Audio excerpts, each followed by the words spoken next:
Let's look at a completely unhinged press conference, for lack of a better term, that the indicted George Anthony DeVolder Santos held after his court hearing. Now, before we even get to that, see this guy in the blue suit standing over George Anthony DeVolder Santos's right shoulder?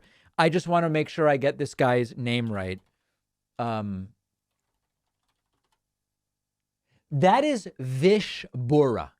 Vish Bora has become a very interesting player in the world of sort of New York politics. He's a completely amoral clown. Really interesting long form article about him that I recently read. I don't have the details in front of me, but that's Vish Bora, who has become sort of a clinger to George Santos, and I think sees maybe his political future. He's a Saul Goodman type character. Exactly right, Remora. Exactly right. So that's the guy in the blue suit, but we're going to focus on George Anthony here. He says this is a witch hunt. I mean, he's basically going with the Trump playbook. Let's listen. You guys, look, this is the beginning of the ability for me to address and defend myself. We have an indictment. We have the information that the government wants to come after me on, and I'm going to comply. I've been complying throughout this entire process. I have no desire not to comply at this point.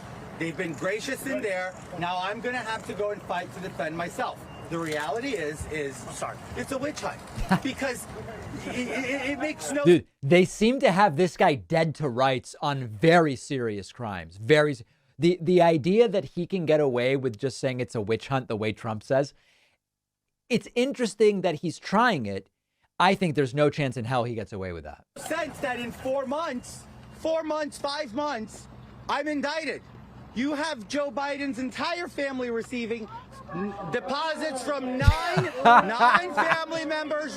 This is like, the fact that other crimes exist, alleged or real, doesn't excuse the fact that they've got this guy 13 different charges, folks. Receiving money from foreign destinations into their bank accounts. It's been years of exposing. A lot of you here have reported on them, and yet no investigation is launched into them.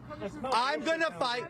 I'm getting back to that. I'm going to fight my battle. I'm going to deliver. I'm going to fight the witch hunt. I'm going to take care of clearing my name, and I look forward to doing that. Okay, I don't know that that's necessarily going to happen.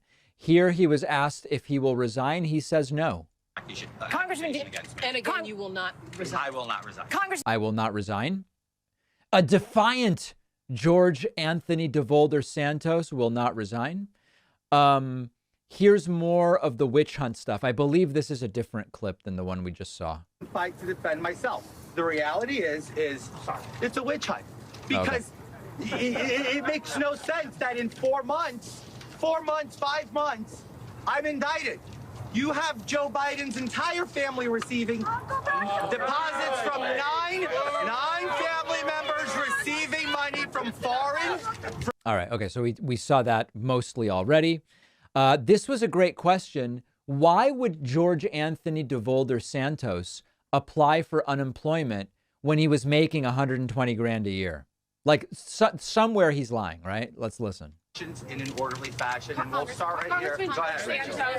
Why would you apply for unemployment benefits when you had a job making $120,000 a year? Rachel, this is part of my defense. Part of his defense. That's genius. Part of my defense will be showing why I collected unemployment benefits while earning 10 grand a month in a job. Is there accurate information? What you have to understand is I was lying about that job to get elected. I was really unemployed. That's why I was collecting the unemployment. I don't know that that's the explanation, by the way. And I will get to clear my name on this. During the pandemic, it wasn't very clear. I don't understand where the government's getting their information, but I will present my facts. There's a sign that says DeVolder defrauds devoters. Oh, that is freaking genius. I wasn't even looking at what was happening in the background. There is so much happening. There's 80 microphones in front of the guy. Are some of those prop microphones just to make it look even funnier? DeVolder defrauds devoters is great. Lies written in Sharpie. Every detail of this is stunningly done. Stunningly done. Understand where the government's getting their information, but I will present my facts. Also, Has he been wearing this exact same outfit since the day he was sworn in? Prosecutors say that you got over $20,000 in unemployment benefits, sir. How is that acceptable? Ma'am, like I said, my employment was changed during the time. I don't understand where the government's coming from. He's all very confused. It's all so confusing. Here he claims that he's soon going to be chairman of a committee in a couple of years. Dude, this guy's not getting reelected. This guy will be lucky to make it 1 month. Kevin McCarthy, the Republican Senate Majority Leader, just announced he will not be supporting the reelection of George Santos. Now, you might say, who cares? It's up to the voters in his district. That's true. When your party leader openly says, I don't want this guy reelected, it's not a good situation. Soon to be chairman. Listen to this.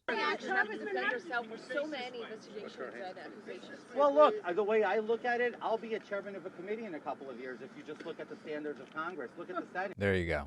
He'll be a chairman in a couple of years. He was asked how he's feeling, and he says he's fine, I guess. Please?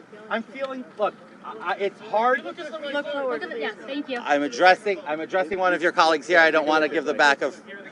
So, as usual, Jody, I do my best to be a positive person. Life is already as bad as it gets out there.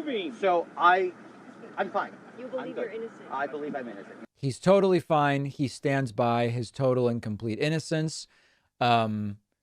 This is just unbelievable that this is happening. You're headed to Washington now. Yes, I am. I have to go back and vote. Tomorrow we have one of those consequential votes in this Congress, which is a border bill, and I'm very looking forward. Oh, he's pretending like he's a normal congressperson. Listen, okay, I mean, fine.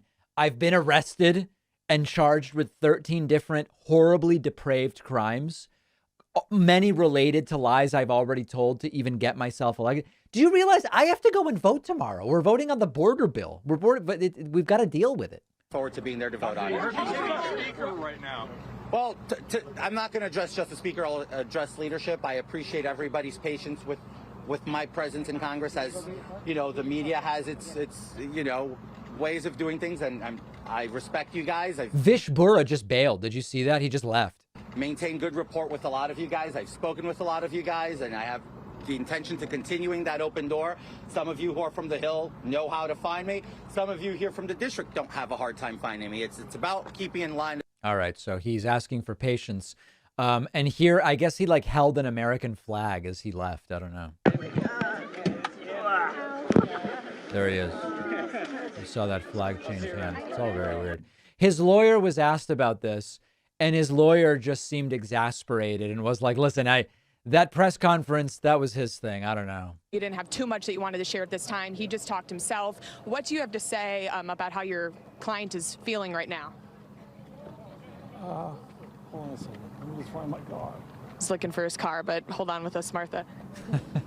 I mean, he had a lot to say in that press conference, Yeah, but that's up to him. Okay, I know you said you didn't want to try it in the media, but how is he feeling? He looked a little nervous when he was in court today. A lot of serious allegations. How many times have you been arrested?